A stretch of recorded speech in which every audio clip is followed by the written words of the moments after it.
เจริญปอนศรัทธาญาติโยมตั้นสาธุชนคนดีปออุยแม่อุยนักศิลนักบุญเท่าแก่น้อยใจยิงตังหลายทุกท่านธรรมะสวัสดี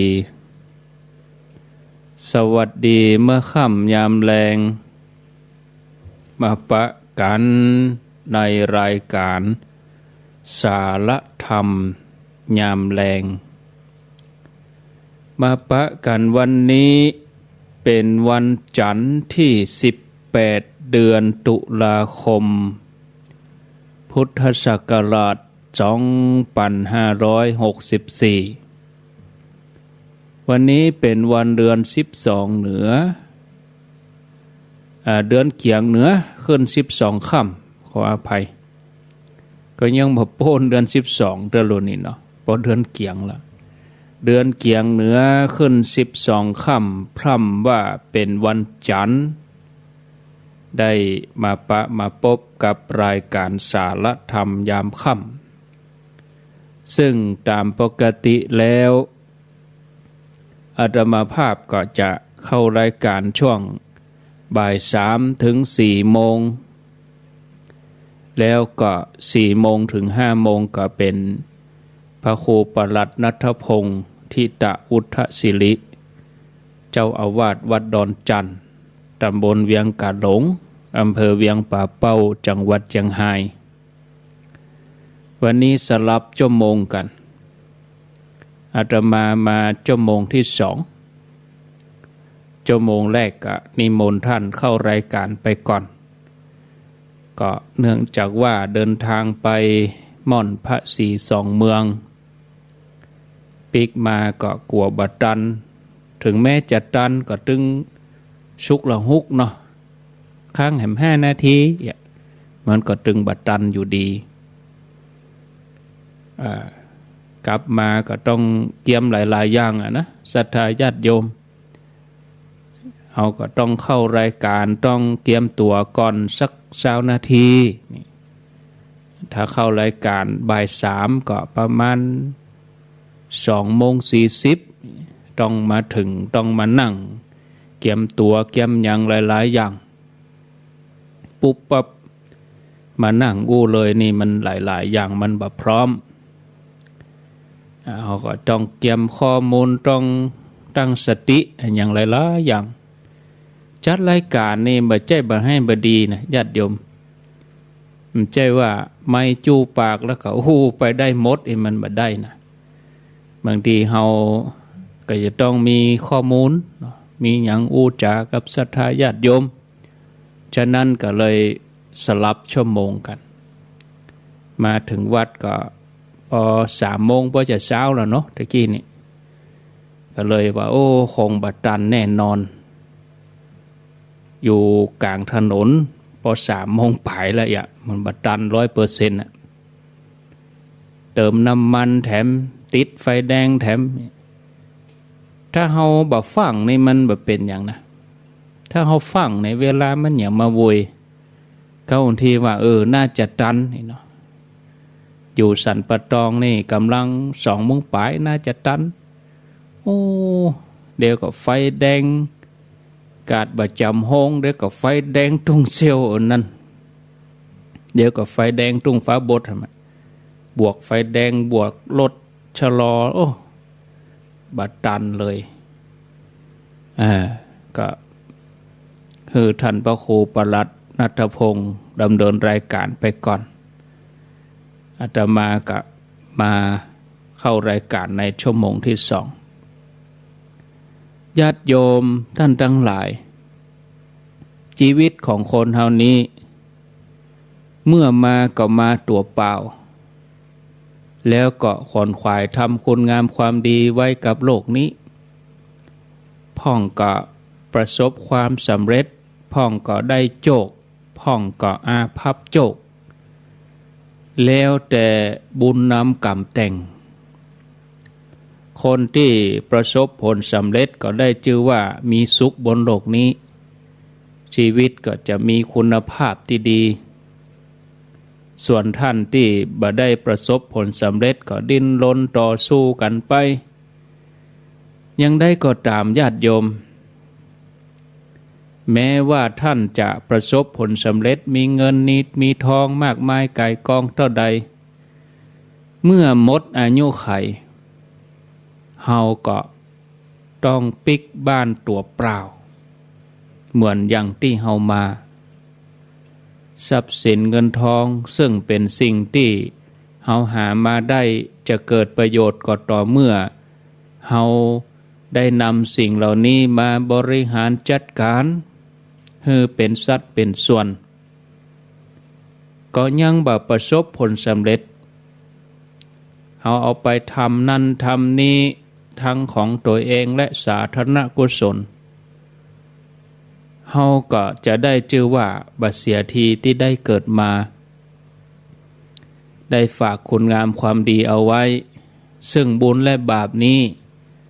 จะติดตัวเฮาไปในภพหน้าเหมือนเงาตามตัวอันนี้คือสัจธรรมชีวิตที่เฮากู้คนต้องปะต้องปบเฮาก็ควรจะทำแต่ความดีไว้เพื่อที่เฮาจะได้บ่ต้องเสียใจแล้วก็เวลาที่เฮาจะจากโลกนี้ไปเฮาบ่ต้องไปห่วงว่าเฮายังบ่ได้ทำอันหยังบ่ต้องเสียทีที่ได้เกิดมาโลกกันนี้ในขณะที่เฮายังมีชีวิตอยู่เฮาก็บ่ประมาทในวัยบ่ประมาทในเวลาพยายามขนขวายทำความดีเอาไว้เป็นเสบียงชีวิตในสัมปรายภพอันนี้ก็ฝากคือเฮาท่านทั้งหลายนำมาพิจารณาท่านผู้ฟังญาติโยมท่านทั้งหลายเป้าหมายกู้ชีวิตคือการได้เกิดมาเพื่อยกระดับจิตของตัวเก่าเฮาก็จะต้องฝึกใจของเฮาเป็นประจำสม่ำเสมอถือว่าเป็นกิจสำคัญที่สุดในชีวิตที่จะยังให้เฮาหลุดพ้นจากกิเลสอาสวะโพธิสัตว์เจ้านักปราชญ์บัณฑิตทั้งหลายบอกว่าเปิ้นจะเกิดมากี่ภพกี่ชาติเปิ้นก็มุ่งชำระกายวาจาใจให้สะอาดบริสุทธิ์แล้วเปิ้นก็ตระหนักดีว่าการเดินทางไปสู่พระนิพพานเนี่ยก็จะต้องทำความบริสุทธิ์ให้เกิดขึ้นถึงกายวาจาใจจิตเดิมของมนุษย์เฮานี้ญาติโยมเป็นจิตที่สว่างสวัยอยู่แล้วภาษาพระเปิ้นฮ้องว่าเป็นจิตประภัสสรแต่คนส่วนใหญ่นี่ไปให้ความสำคัญกับเรื่องนอกตัวจนบ่ได้ปิกมาพอตัวเก่า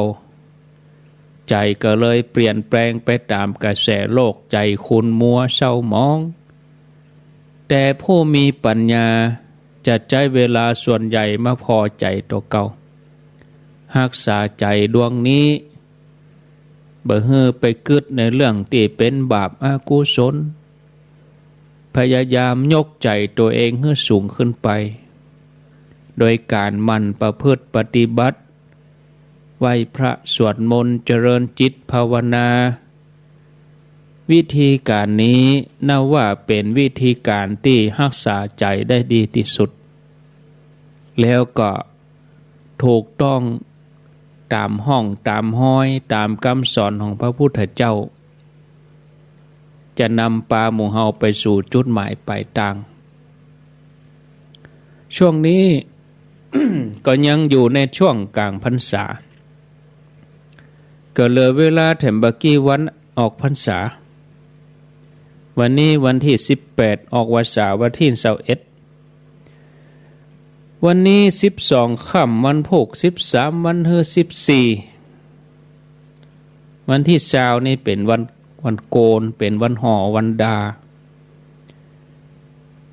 เขาก็ถือว่าช่วงนี้ก็เป็นช่วงพรรษาอีเนาะก็เป็นพรรษาแห่งการประพฤติปฏิบัติที่เขาจะต้อง ต่อสู้กับอันอย่างหลายๆอย่างโรคภัยไข้เจ็บไปที่ไหนก็บ่สะดวกสบายเหมือนเก่าก่อนการทำบุญบางอย่างก็ถูกงดไปทำบุญตานเตียนกาหล่อเตียนกากฐินผ้าป่าอันนี้ก็ลดไปเฮาก็ใช้เวลาส่วนนี้มาประพฤติปฏิบัติตัวเองพิจารณาเฮาก็มาพิจารณาข้อบกพร่องที่มีอยู่ในตัวเฮาตลอดพรรษาหนึ่งเมื่อเฮาพบว่าเฮาบกพร่องอย่างใดจิตใจเฮาขุ่นมัวอย่างใดกึดดีกะกึดหายกะกึดที่เป็นกุศลกะกึดที่เป็นอกุศลกะเมื่อเฮากึดได้เฮาก็ควรจะเห่งแก้ไขปรับปรุงให้ดีขึ้นชีวิตก็จะได้สมบูรณ์ดีกว่าที่ผ่านมาเริ่มต้นก็เอาในพรรษานี้ศรัทธาญาติโยมทั้งหลายพอจะดีออกวาสาแล้วครั้งแห่ง2-3 วันเขาก็มาทบทวนตัวเองว่าเจ้าที่ผ่านมาจะ3 เดือนเนี่ยเขาได้ปฏิบัติดีพร้อมหรือยังท่านผู้ฟังญาติโยมท่านทั้งหลายเวลาที่เฮาลุกมาเมื่อเจ้าเฮาล้างหน้าแปรงฟันบางท่านก็รู้สึกว่าเหมือนเฮาจะเกียมตัวที่จะไปเข้าเฝ้าพุทธองค์เฮาก็ทำจิตใจให้สะอาดเหมือนเฮาล้างหน้าแปรงฟันเนี่ยญาติโยมทั้งหลายเฮาก็จะเกิดความสุขเกิดความโปร่งเบาอย่างที่บ่เคยมีมาก่อนตลอดทั้งวันเฮาก็จะคิดแต่เรื่องดีๆอันที่เป็นบาปเป็นอกุศลเฮาก็ควรบ่คิดเลย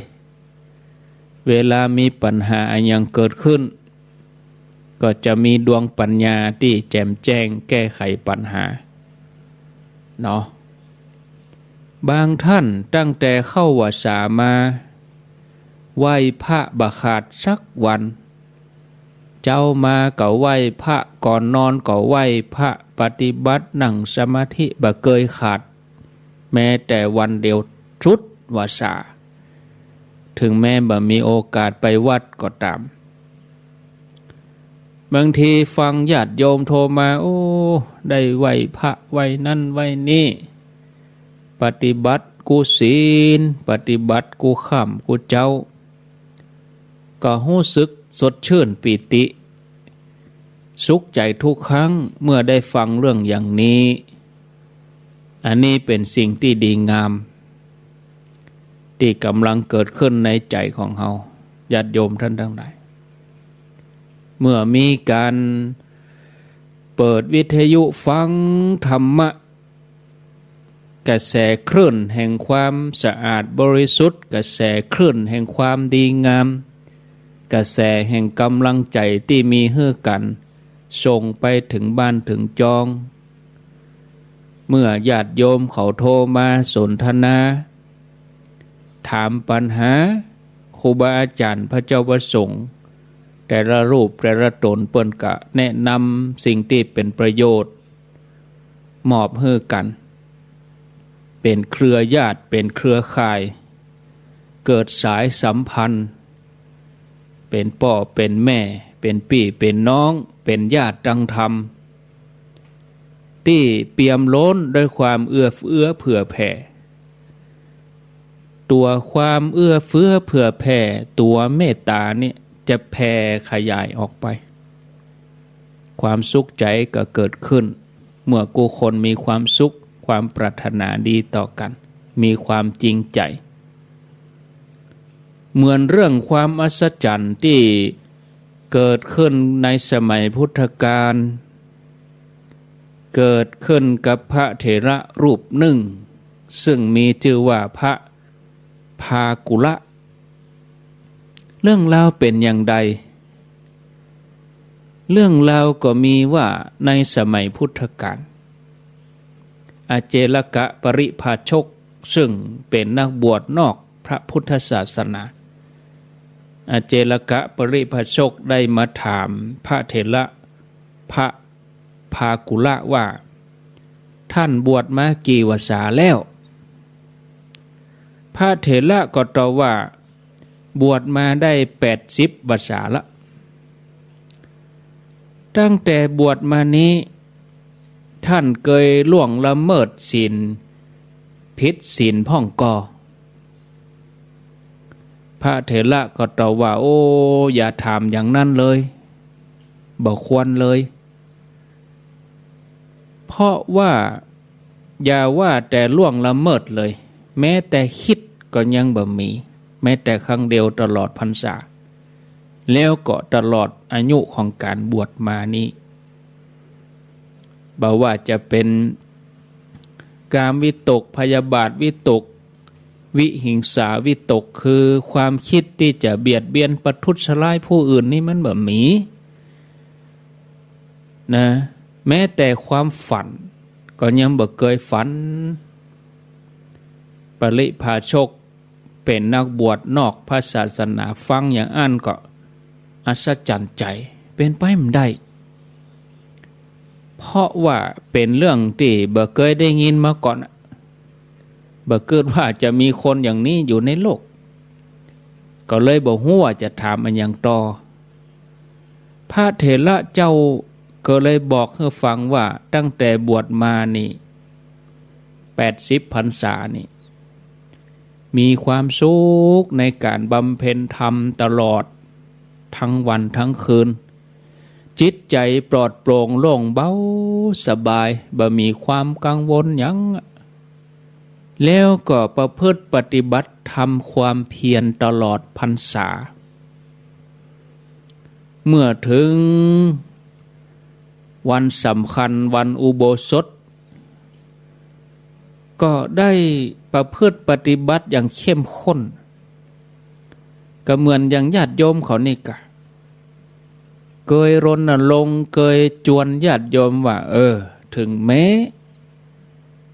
เขาจะไปวัดบ่สะดวกเขาก็เอาบ้านเป็นวัดเถียอย่างวันพุธสมมติว่าวันพุธจะเป็นวันศีลวันนี้เขาก็เกียมตัวซักผ้าซักครัววันพุธวันศีลเปิ้นเรื่องเฮากักตัวอยู่บ้านหรอกเขาก็ว่าวันนี้เขาจะบอกออกไปไหนละแมลงนี่เขาซื้อครัวซื้ออย่างซื้ออาหารมาไว้ปอสำรับ2 มื้อ3 มื้อหรือเขาจะกิน2 มื้อก็พอมื้อค่ำนี่เขากินละวันพุธเป็นวันศีลใหญ่วันอุโบสถศีลเขาก็สมทานอยู่ที่บ้านเขาก็ได้นะอาบน้ำอาบหยังเมื่อค่ำมาแลงก็นุ่งผ้าขาวเนาะสวดมนต์แล้วก็นอนไปตื่นเจ้ามาเขาก็ยังอยู่ในชุดขาวนั้นอยู่ล้างหน้าแปรงฟันก็อยู่วันค่ำเขาตึมออกไปไหนแล้วลูกของกินของหยังกาดเขาก็บ่ต้องออกไปเด้อวันศีลลูกหรือบางอันก็ไปวัดเนาะไปวัดเรียบร้อยแล้วก็ปิกมาบ้านที่อื่นเขาจะบ่ไปละนะวันนี้วันศีลก็จะปฏิบัติอยู่ที่บ้านเห็นวันหนึ่งนะ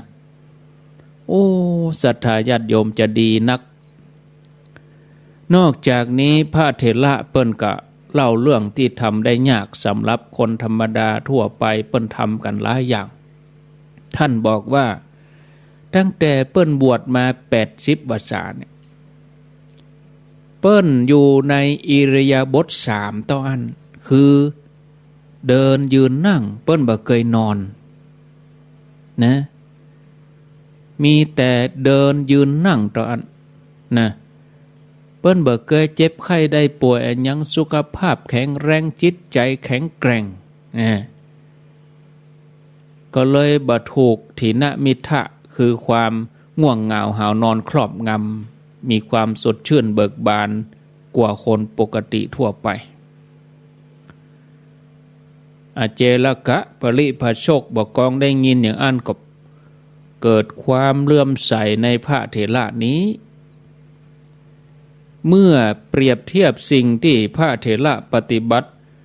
กับลัทธิของตัวเองทบทวนแล้วสิ่งที่ครูบาอาจารย์สอนตัวเองมา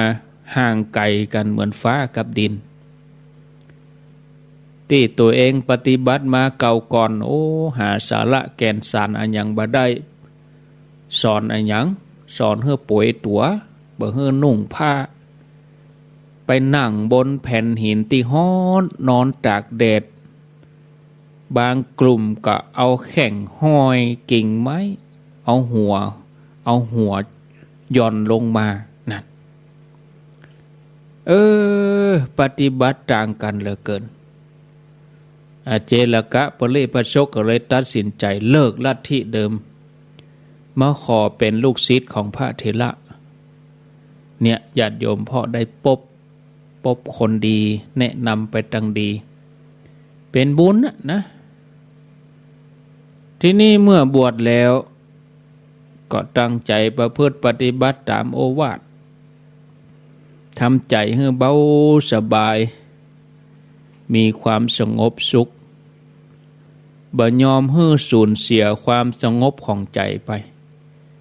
มันฝึกใจเป็นสมาธิภาวนาบ่ได้ขาดในที่สุดความตั้งใจของเปิ้นนี่ก็ดำเนินจิตไปบนหนทางสายกลางในที่สุดก็บรรลุธรรมเป็นอรหันต์ในพรรษาหันเลยจากเรื่องราวที่เล่าให้ญาติโยมทั้งหลายได้ฟังนี้เขาจะหันได้ว่าหลักธรรมในพระพุทธศาสนานั้นเป็นธรรมะที่นำออกจากทุกข์ถ้าใครตั้งใจปฏิบัติตามสมควรแก่ที่ตัวเองปฏิบัติก็จะให้ผลในจัดนี้เลยเพราะธรรมมีอยู่ในตัวของกูคนธรรมะเป็นของจริงก็ต้องกู้กับคนจริงบ่ใจทำเลาะๆและๆบ่ใจทำเพียงเครื่องแบบบ่ใจทำเพียงเปื่อถ่ายภาพทำต้องทำจริงต้องอันถึงจะได้รับธรรมะจริงวันนี้ก็ได้วันนี้จริงวันพุธก็ได้วันพุธแต่ห้องปฏิบัติเขาก็บ่ได้ต้องปฏิบัติตามแนวด้วยนะเนาะญาติโยมต้องปฏิบัติให้ถูกต้องโดยศรัทธาญาติโยมท่านสาธุชนท่านทั้งหลายพระพุทธเจ้าพระอรหันต์เจ้าทั้งหลายเปิ้นเป็นผู้ที่บริสุทธิ์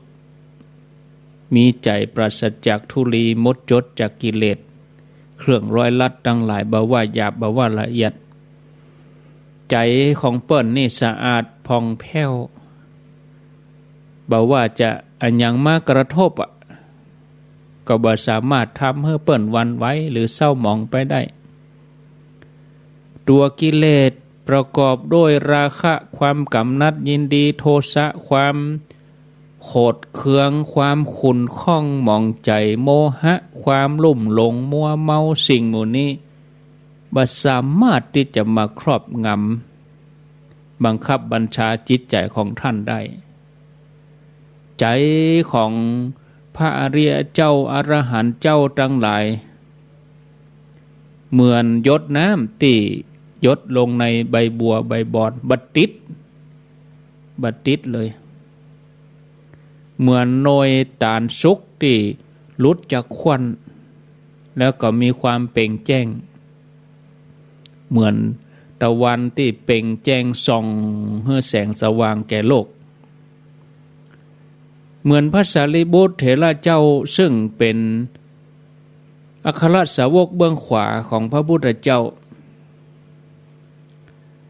พระสารีบุตรนี่ถูกยักษ์มิจฉาทิฏฐิที่มีกำลังมาตุบหัวโดยความคึกขนองโดยความขุ่นเคืองขัดข้องหรือว่าความโกรธแค้นก็บ่มีในใจของพระสารีบุตรแม้แต่น้อยอย่างเรื่องที่จะเล่าให้ฟังดังต่อไปนี้ ในสมัยที่พระพุทธเจ้าพระองค์ประทับอยู่ที่เวฬุวันมหาวิหารกรุงราชคฤห์พระสารีบุตรกับพระโมคคัลลานะเปิ้นได้ไปพักในวันคืนเดือนหงายพระสารีบุตรเปิ้นกำลังโกนผมใหม่ๆอย่างวันผูกวันฮื้อเนี่ยมันผูกใจเตื้อ13 ค่ำวันฮื้อกันเนาะโกนผมใหม่ๆพระสารีบุตรเปิ้นก็ไปนั่งทำสมาธิอยู่กลางแจ้งบังเอิญวันนั้นก็มียักษ์2 ตนเหาะผ่านมาดังนั้นยักษ์ตนหนึ่งเป็นมิจฉาทิฏฐิแถมตนหนึ่งเป็นสัมมาทิฏฐิคือดำกับขาวมิจฉาทิฏฐินี่คือดำสัมมาทิฏฐิคือขาวบอกกองหันพระสารีบุตรนั่งอยู่ยักษ์มิจฉาทิฏฐิอดีตนี่เคยอาฆาตพระสารีบุตรไว้ก็เลยบอกเฮ้อเปื้อนที่เป็นยักษ์ด้วยกันว่าอันเนี้ยเปื้อนเฮาจะบุบหัวสมณะตัวนี้ยักษ์ตนที่เป็นสัมมาทิฏฐิฝ่ายขาวนั่นก็ห้ามไว้ว่าจะไปแย่อย่างนั้นสมณะตนนี้นี่เปิ้นมีคุณธรรมสูงนะแล้วเปิ้นก็มีฤทธิ์นะมีอานุภาพนะยักษ์ตนที่มีสัมมาทิฏฐิก็เตือนเปื้อนถึง2 เตือ3 เตือแต่ว่ายักษ์อันเป็นมิจฉาทิฏฐิเป็นอันธพาลบ่ยอมเชื่อก็ตรงเข้าไปบุบหัวพระสารีบุตรเต็มแห้งเลยพระโมคคัลลานะเปิ้นมีตาทิพย์พอหันยักษ์กำลังบุบหัวพระสารีบุตรก็เลยเข้าไปหาพระสารีบุตรแล้วก็ถามว่าท่านสารีบุตรท่านยังพออดทนได้ก็ท่านรู้สึกเจ็บปวดอันยังพ่องก็พระสารีบุตรก็ตอบว่าท่านโมคคัลลานะผมยังอดได้อยู่พ่องยังพอให้อัตภาพดำเนินต่อไปเพียงแต่ที่หัวของผมนี่รู้สึกกระทบกระเทือนเล็กน้อยพระโมคคัลลานะก็รู้สึกอัศจรรย์ใจก็เลยชมพระสารีบุตรว่าโอ้อัศจรรย์แต่ท่านสารีบุตรท่านมีฤทธิ์นักมีอานุภาพนักเพราะยักษ์ตนนี้มีกำลังมหาศาลขนาดที่ว่าสามารถตุบจ้างถึงตัวให้จมลงไปในดินได้เลยนี่ยักษ์ตนนี้มีกำลังมีฤทธิ์สามารถทำลายยอดดอยม่อนใหญ่ให้พินาศไปแต่ตัวต้านกลับบ่เป็นอันยังเลยเพียงแต่รู้สึกกระเทือนที่หัวบ่สบายน้อยต่ออันเมื่อพระสารีบุตรได้ฟังกรรมอย่างนั้นแล้วก็ชื่นชมพระโมคคัลลานะว่าโอ้ท่านอาวุโสโมคคัลลานะน่าอัศจรรย์แต่ที่ท่านมีฤทธิ์มีอานุภาพหันยักษ์ตนนั้นส่วนผมบ่หันแม้แต่ฝุ่นบ่หันสักน้อยนะพระพุทธเจ้า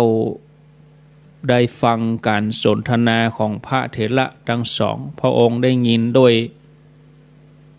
ทิพยจักทิพโสตะทิพหูทิพทีนี้พระองค์ก็เปล่งอุทานว่าจิตของผู้ใดเปรียบเหมือนภูเขาหินตั้งมั่นบ่หวั่นไหวบ่กำนัดในอารมณ์อันเป็นที่ตั้งแห่งความกำนัดบ่โกรธเคืองในอารมณ์อันเป็นที่ตั้งแห่งความโกรธเคืองจิตของผู้นั้นได้รับการอบรมเป็นอย่างดีจึงบ่มีความทุกข์ส่วนยักษ์ที่ตุบหัวพระสารีบุตรนั่นแล้วเกิดความฮ้อนศรัทธาญาติโยมความฮ้อนเกิดขึ้นกับร่างกายของตน บ่อาจจะอยู่บนอากาศได้ก็ตกลงมาขี้ดินตกลงมาผืนดินแผ่นดินหนา 240,000 โยชน์รองรับเขาสิเนลุสูงไปถึง 168,000 โยชน์บ่อาจจะรองรับอกุศลที่ยักษ์ตนนี้ทำแผ่นดินนี้ก็แยกเป็นช่องเปลวไฟจากอเวจีมหานรกก็หอบเอายักษ์ตนนี้เข้าไปในอเวจีมหานรกทุรนทุรายท่านสาธุชนท่านทั้งหลายฟังแล้วเฮาก็จะหันว่าคนที่ฝึกอบรมใจของตัวเก่ามาอย่างดีบอกว่าจะมีสิ่งใดมากระทบให้กายเป็นทุกข์ให้ใจเป็นทุกข์ก็บ่อาจจะสะเทือนกายเป็นทุกข์ก็บ่เข้าถึงใจใจเป็นทุกข์ก็บ่มีอันยังที่จะมาติดข้องในใจเพราะใจนั่นสะอาดบริสุทธิ์บ่มีกิเลสอันยังจะมาเกาะกินใจได้ก็เลยบ่มีที่จะฮื้อขุ่นมัว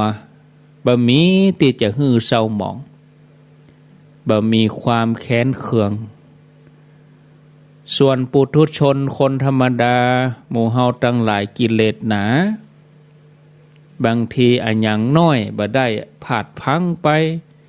เผลอไปกึดไปทำไปอู้ไปเป็นบาปนะในที่สุดก็จะต้องได้รับผลของกรรมที่น่ากลัวเป็นเวลาเมินฉะนั้นญาติโยมทำความดีเนี่ยให้ดีใจให้ม่วนใจถ้าไปทำบาปแล้วเกิดความคึกขนองนะโอ้ศรัทธาญาติโยมก็บ่กึดที่จะทำเพราะจะเป็นการสั่งสมพอกพูนตัวกิเลสตัวนี้มันจะมาเกาะกินใจเมื่อนั้นใจของเฮาก็จะขุ่นมัวเมื่อใจของเฮาขุ่นมัวใจของเฮาก็จะเศร้าหมองมืดมนฉะนั้นทุกท่านทุกคนให้ตั้งใจทำความดีสร้างบุญสร้างบารมีกันต่อไปเพราะตัวบุญนี่จะเป็นเครื่องกำจัดกิเลสหรอบุญจะช่วยชำระจิตใจให้สะอาดถึงโลกนี้โลกหน้าการปฏิบัตินี่เป็นสิ่งสำคัญนะปฏิบัติอย่างใดท่านก็อย่างที่บอกไปจะออกวาสาแล้วเฮารู้สึกก็ญาติโยมทั้งหลายโอ้จะออกวาสาแล้วปฏิบัติคือเฮาจะต้องทำให้เป็นประจำเสมอทำต่อเนื่องตั้งใจทำอย่างจริงจังแล้วเฮาก็มันสังเกตตัวปรับปรุงตัวเองอยู่ตลอดเวลาอย่าลืมว่าประสบการณ์ทุกๆอย่างที่เกิดขึ้นจากการปฏิบัติธรรมนั้นมีคุณค่าเหมือนกับกระจกเงาที่สะท้อนให้เฮารู้ว่ากายว่าใจของเฮานั้นถูกการพัฒนาต่อใดเปลี่ยนแปลงต่อใดก็ว่าฟังธรรมมาสุดวาสายังเก่าใจก็ยังเก่ากำอู้ก็ยังเก่าบ่เปลี่ยนแปลงแต่ถ้าเฮาฟังธรรมมาสุดวาสาไหว้พระเจ้าค่ำใจของเฮาก็จะนิ่มนิ่งลมหายใจเข้าออกหูเฮาได้ปรับอารมณ์เบิกบาน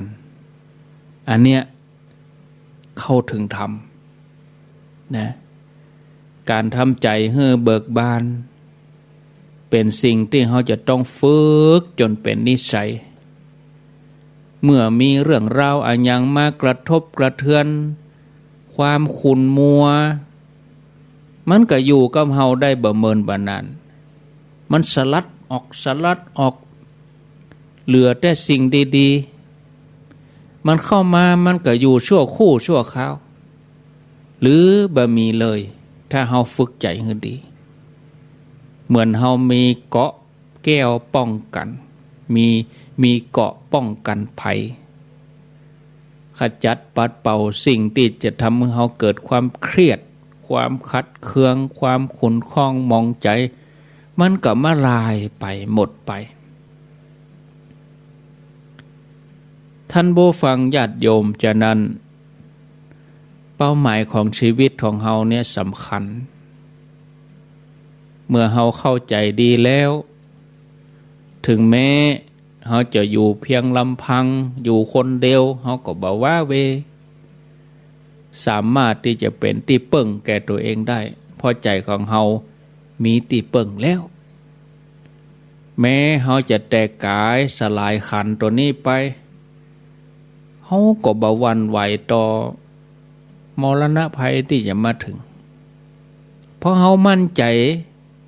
เรารู้ว่าสุคติเป็นที่หวังได้เพราะเราปฏิบัติของเรามาตลอดนะศรัทธาญาติโยมท่านสาธุชนท่านทั้งหลายวันคืนล่วงไปเนอะสรรพสิ่งสรรพสัตว์ทั้งหลายล้วนมีการเปลี่ยนแปลงไปตามกาลเวลาบ่ว่าจะเป็นต้นไม้ใบหญ้ารถลาบ้านช่องคนสัตว์สิ่งของสิ่งเหล่านี้ล้วนมีการเปลี่ยนแปลงอยู่เสมอเอาง่ายอย่างหญ้าเนี่ยเกาะก็หาดลกเนี่ยกลางควงเดี๋ยวอุกหมะติดเดียวโยมตั้งหลายพอเครือใบวัชพืชกาพักกาที่ออกเป็นเครือเนี่ยเอาเม็ดลงบะกี่เดือนบะฟักบะแฟงบะแตงบะเต้าหมดเนี่ยก็เดี๋ยวเอาเครือออกหวันไปตามหัวตามต้นไม้เดี๋ยวออกหน่วยบะเมินบะนั้นก็ได้หน่วยมาแล้วก็เหี่ยวเฉากิ่งมันแห้งใบมันเหี่ยวไปบะหันละใบเขียวบะมีแล้วเปลี่ยนแปลงไปที่เฮาเคยหันต้นน้อยๆก็เจริญเติบโตแผ่กิ่งก้านสาขาผลิดอกออกหน่วยให้ความสดชื่นให้ดอกกลิ่นหอมสวยงามบะเมินบะนานดอกไม้ต้นไม้ที่สวยงามเหล่านั้นก็เหี่ยวแห้งร่วงโรยไปตามกาลเวลาสังขารร่างกายชีวิตของเฮาก็อย่างเดียวกันกำลังเปลี่ยนแปลงไปสู่ความเสื่อมเฮาบ่ควรประมาทในชีวิตเฮาควรจะเพิ่มโอกาสให้กับตัวเองท่านผู้ฟังทุกสิ่งอย่างที่อยู่รอบตัวเฮานี้บ่ว่าจะเป็นสิ่งมีชีวิตหรือว่าสิ่งบ่มีชีวิตสิ่งตั้งหลายเหล่านี้ล้วนบ่เที่ยงคงอยู่สภาพเก่าได้บ่เมินบ่นานก็จะต้องเปลี่ยนแปลงไปเพราะบ่ใช่ตัวตนที่แท้จริงที่เฮาได้หันที่เฮาได้ยินที่เฮาได้ฟังที่เฮาได้ถูกต้องสัมผัสได้ริมรสล้วนบ่เที่ยงเป็นทุกข์เป็นอนัตตาหาสาระแก่นสารอันอย่างบ่ได้ทั้งนั้นแต่ปุถุชนทั้งหลายเจ้าโลกทั่วไปก็ต่างยึดมั่นถือมั่นหลงเพลิดเพลินทำให้มีสุขให้มีทุกข์วนเวียนกันอยู่อย่างนี้กำเดียวดีใจกำเดียวเสียใจกำเดียวหัวเราะกำเดียวร้องไห้กำเดียวผิดหวังกำเดียวสมหวังเพราะบ่ฮู้จักวางเมื่อบ่วางก็บ่ว่างบ่มีอุเบกขาธรรมแต่องค์พระสัมมาสัมพุทธเจ้าพระองค์ทรงฮู้แจ้งเรื่องเหล่านี้พระองค์ก็เลยปล่อยวางบ่ยินดียินร้ายในสิ่งที่บ่ใช่สาระแก่นสารใจของพระองค์ก็มุ่งตรงต่อพระนิพพานอย่างเดียวเนี่ยศรัทธาญาติโยมท่านทั้งหลายพอเวลาแล้วก็โวย เนาะเวลาโวยแต่เนี่ยญาติโยมเปลี่ยนแปลง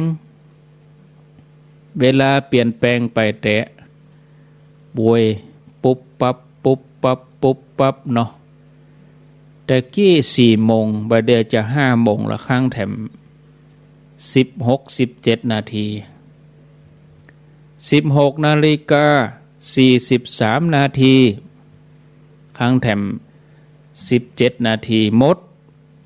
เดี๋ยวนี้44แล้ว4:44ข้างแถม16 นาทีหมดเวลาอีนะอ้าว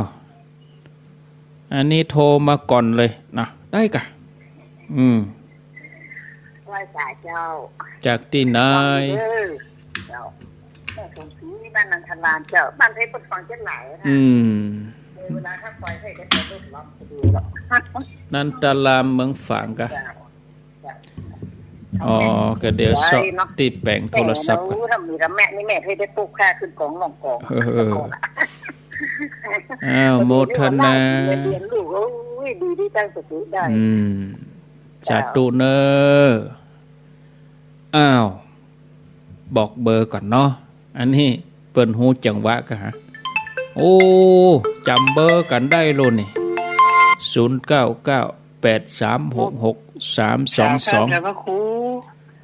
อ้าวน้องจ้อมกะศิราชครับ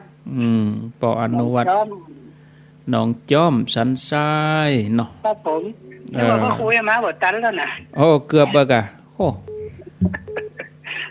เกือบบ่ตันแต่เจ้าก็แม่แสงจันทร์ชัยทิพย์บ้านหนองจ้อมเปิ้นร่วมทำบุญกะดินกี300วะตานสถานี300ได้รับแล้วดูหนองจ้อมเหมือนกันแต่เจ้านะแล้วก็โยมสมพรรัตนังแถม500หอมดินกีนะเกิดใดก็อ่านให้เปิ้นเนี่ยโอ้ฟังชัดก่อนนี่ปออนุวัฒน์ครับผมอ๋ออนุโมทนานึกครับเกือบบัดตันแน่โอ้ถ้ามาเพลียๆนี่กับผมได้เข้ารายการหน้าบุญได้พักอยู่ติดไหนติดแล้วมันดอยน้อยกะมันดอยจ้ะอ๋อดอยน้อยพัฒนาฟังอยู่จะฟังอยู่จ้าชัดเจนดีเนาะเจ้าไม่ต้องซักเนาะดอยน้อยเดินหลงเจ้าแม่นะเจ้าอ๋อไม่ต้องซักอนุโมทนาปฏิบัติอย่างท่านว่านั่นวันศีลวันยังหาโอกาสเอาเจ้าเนาะปันแบ่ง5ได้4ส่วนเจ้าแอมส่วนนั้นเพื่อแค่เพื่อเกินดีเพื่อลูกขวายเพื่อตื่นขวายเพื่อเนี่ยกินข้ามมาได้สักกั๊มเจ้าเจ้าก็ได้ที่บ้านมันมีอันดอกตะเหินหล่อดอกตะเหินแบนเต็มแบนฮะเก็บไปถวายเจ้าก็เอาใส่ขันไว้อันโต๊ะหมู่ในบ้านเขาเคยเจ้าเอาใส่ขันไว้นะเจ้าเจ้าเก็บไว้โมทนาเนอสาธุนะเจ้าสาธุเขาหั่นดอกอย่างเขาเก็บวันนี้สดชื่นดอกหอมเนี่ยแฮม2-3 วันหอมต้องเพี้ยวด้วยนะเมื่อมันผ่านไปศีลหนึ่งแฮมเตื้อเขาหั่นดอกมันแห้งขำขันเขาจะหั่นสัจธรรมหั่นอนิจจังเจริญปนเจ้าข้าพเจ้าเจ้านี่ปณีมอนะเจ้ามอแม่เมาเจ้าเมื่อนั่นได้โทรมาหาท่านพระครูแต่ฟังอยู่ไอ้เนาะเนี่ยอย่างนั้นท่านพระครูว่านะมันผมหวั่นอกมันใจมันยังได้ฮะมันมีเงินมากรมประชาชนน่ะมันผ่านจะว่ายายเขากรมประชาชนมันก็หวั่นไปหันดังให้ก็เฮามีก็เป็นความอำนวยความสะดวกในจัดนี้ตอนเฮาบ่มีก็ลำบากนะเฮาก็มีไว้เพื่ออำนวยความสะดวกในโลกนี้เองโอ้มีที่ตึงอิดแต่เนอะโคยุ่งแต่ข้าวปฏิบัติแต่ก็ดีแต่ท่านครูว่าแต่ก็เจ้าโมทนาสาธุเจริญปนเจ้าเจ้าทั้งคุณเจ้าโทษจากดังใดเจ้าปันอยู่บ้านป่าบงเมืองฝางเจ้าป่าบงเมืองฝาง เจ้าโอ้บ้านล่ำได้ยินบ้านป่าบงเจ้าโทรมาท่านมันท่านเต้นโทรแบบได้เจ้าอ๋อสายมันทีฟังตึงวันเนาะเจ้าฟังตั้งหมดเจ้าได้ยินชัดดีก่อเชื่อเลยเจ้าจะไปสาเจ้ากับเจ้าอยู่ดีมีสุขเมืองฝางโอ้วันนี้แดดดีเนอะญาติโยมเนอะโอ้แดดดีอากาศเป็นใจโทเจริญปนไปสาเจ้าแม่ฟ้องตอนที่โฮมฟังแจ่โฮมลำปางโอ้ฟังเขาปากมันผีเหม่งใส่ชุดขาวนอนครับตื่นโอ้อันกะต้องอย่างอันก็ตึงแนะนำมักตื่นเยอะตื่น5 โมงพวกขโมยใช้เครื่องแบบเลยเครื่องแบบเจ้าปุดอย่างน้อยเฮานุ่งชุดขาวก็เตือนสติเฮาจะเกิดอาฆาตพยาบาทเกิดจะด่าไผเกิดจะหยังเฮอไผเกิดนี่มันชุดขาวมันคุมไปหรอบัญญัติหรอค่ะอย่างนั้นนะนั่นกันโมทนาสาธุ0998366322อ้าวรับสายเจริญปนไปสาเจ้าพระครูเรือนใสท่าการเจ้ามันเยอะตนบุญนี่ล่ะโอ้อยู่ไหนกินไหนได้ห่อนไม่คนเดียวมันบุบโหเปิ้นนี่ไปบุบโหนี่เพราะว่าขูดโหใหม่อ่ะถ้าจะแป้ตาน่ะเนาะต้องตานี่อันไหนต้องตะวันเหม่งๆกาต้องตาลงมาบุบเลยขนาดนั้นบุบจ้างยังจมแผ่นดินอันนี้เปิ่นยังเจ็บน้อยเดียวนะเปิ่นตนบุญนั่นนะใจเปิ่นมั่นคงเนี่ยเก่าโดนแผ่นดินสูบไปโอ้กำโดนนักตีตายคนเดียวมันกำไปเลยจ้าชัดเจนดีจ้าบ้านเวียงท่าการจากลำปางก็มาท่าการจากท่าการแล้วไปตังใดจอมตองอย่างดักปิ้งวะนี่จอมตองจอมตองเวียงหนองล่องบ้านห้อง0998366322เหลือเวลาอีก8 นาทีอีก8 นาทีเจริญปนครับอ้าวเชียงดาวเชียงดาวเนาะฝนตกไหมหลวงพ่อฝนตกไหมครับหลวงยักษ์คนนั้นน่ะปางหมกโอ้ครับไม่เชื่อเพื่อนเนาะครับเพื่อนห้ามแล้วไม่เชื่อยาวเลยยาวเลยแม่นเราขอสุภาครับครับขอบคุณครับอันนี้พระคุณเจ้าก็ฟังนะโอ้บ่แจ้ก็ญาติโยมเนอะตุเจ้าพานายครูบาอาจารย์เปิ้นก็ฟังนะพระสงฆ์ทั้งหลายเจริญพรไปสาเจ้าท่านพระครูโทษจากที่ไหนแม่ไข่แก้วบ่อสร้างเจ้าโอ้แม่ไข่แก้วบ่อสร้างเนาะบ่ได้โทรจัดเมินเนาะมันโทรเหมือนกันเปิ้นน่ะจ้ะขอฟังเปิ้นโทรก็ม่วนแค่ฟังถึงวันนะเจ้าอนุโมทนาโอ้ดีกาวันนี้ได้สาระดีด่ะม่วนใจดีเนาะอันม่วนอกม่วนใจบาปบ่แป้บุญเนาะโอ้มันแป้กันแหละบุเปิ้นละเสียแผ่นดินน่ะกระลูกอีเนี่ยสูบลงไปเลยโดนไฟเปี่ยวมโนหกเลยเจ้าม่วนเดียวได้สาระดีโอ้คำสอนของท่านจะนำไปปฏิบัตินะเจ้าโอ้โมทนาเนอเจ้าฟังอยู่ทุกวันนะเจ้าทุกตนทุกองค์เจ้าดีแล้วโอ้ได้ยินอย่างอีกอะโอ้เหมือนยาปากหนึ่งเนาะ ฟังแล้วก็ม่วนใจญาติโยมเขาฟังแล้วญาติโยมเขามีความสุขตูเจ้าตนที่อู้ก็ม่วนมีความสุขด้วยก็มีกำลังใจในการที่จะสรรหาอย่างหลายๆอย่างมาเล่าอู้สู่กันเจริญพรเจ้านี้โทรมาจากแม่แจ่มค่ะโอ้แม่แจ่มบ้านหยังบ้านฉันน้องแม่ละลูนแม่ละลูนโอ้แม่ละลูนเจ้าบัดรามได้ยินโทรมานะแม่ละลูนว่าจดมาตานน่ะนะผมไปซักหลายๆคำฟังจึงหวานกูเตื้อกันแม่แก้วเนี่ยบ้านแม่แก้วแม่แก้วบ้านโบนบ้านโบนนั่นเนาะหาโทรมาได้กับมาฟังเพื่อนกับมาจดกับบัตรตานมาข้าวม่วนดีแม่อายุเท่าใดขอโทษเนอะอายุ77จ้ะโอ้77เนาะติดตามกันตลอดเนาะ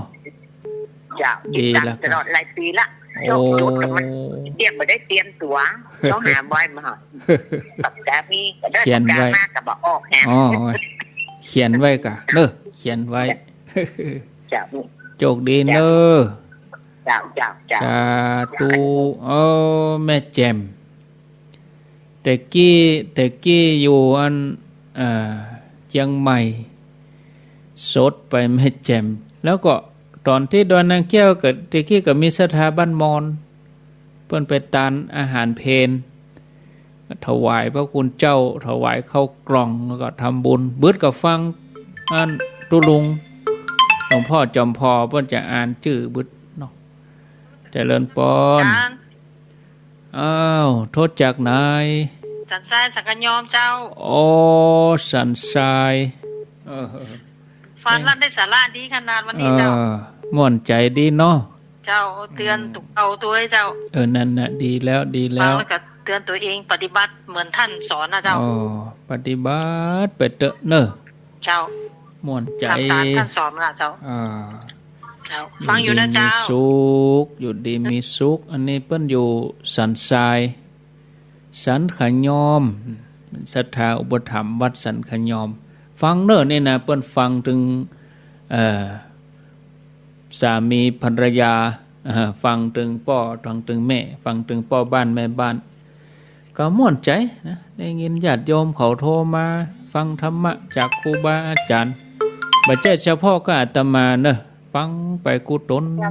าจารย์เจ้าดังพระครูจากที่ไหนแม่อยู่หนองหานสันทรายแม่ก็ได้โทรหาชื่อร่างกายแต่มาลองนี่เหมือนร่างตามตัวมากไปโทรมาเจ้าได้ยินทีก่อนท่านพระเจ้าอันนี้แม่สนใจอยู่คนเดียวก็ไปแก้ถามไผ่เนาะอย่างวันพระนี่นะแม่อย่างวันนี้บางคนพระไม่ได้เตรียมดอกเต็มอย่างไว้วันนี้เนาะแต่ตอนที่จะไหว้ถ้าอย่างวันแฮมค่ำได้จะไหว้เห็นนะพระไอ้คันดอกมันยังงามอยู่อย่าไปได้เปลี่ยนแล้วมันจะเป็นอย่างเกาะบ่เป็นอย่างจูเอาหั่นเลยโอ้ได้กะยังแนะนำให้เอาไว้ตลอด7วันเลยก็น่าจะพอตรงใจอันนี้อาการระหว่างนี้เอาไว้เลยเปลี่ยนใหม่ว่าได้ดูนะท่านหลวงปู่อันนี้จะเอาอย่างแก้วต่างๆนะนั่นน่ะดีทำเป็นอย่างดอกดีเลยเปลี่ยน3เล่มไอ้น้องตอกลงเหมือนเฮาไปวัดน่ะกะเนาะเอาเหมือนเฮาไปวัดน่ะท่านหลวงปู่ถามมันยังวันที่วันออกพรรษาเนี่ยแม่จะได้ไปหาหมอไปฉีดยาตาแล้วแม่จะได้ไปวัดไปออกพรรษานี่จะเป็นอย่างไรส่วนโอ้มันเป็นอย่างอ่ะเนอะน้องก็คือเจ้าไปวัดเจ้าไปโรงพยาบาลประมาณบ่ายโมงบ่ายสองมันก็ต้องเตรียมตัวเนาะแล้วก็เจ้าวันน่ะเจ้ามือแล้วแม่จะไหว้อยู่ที่บ้านเนี่ยได้อยู่เนาะโอ้เป็นอย่างเนอะถ้าแม่ปฏิบัติตรงวันนะก้อยวัน8ค่ำก็ได้วัน8ค่ำก็ได้เนาะ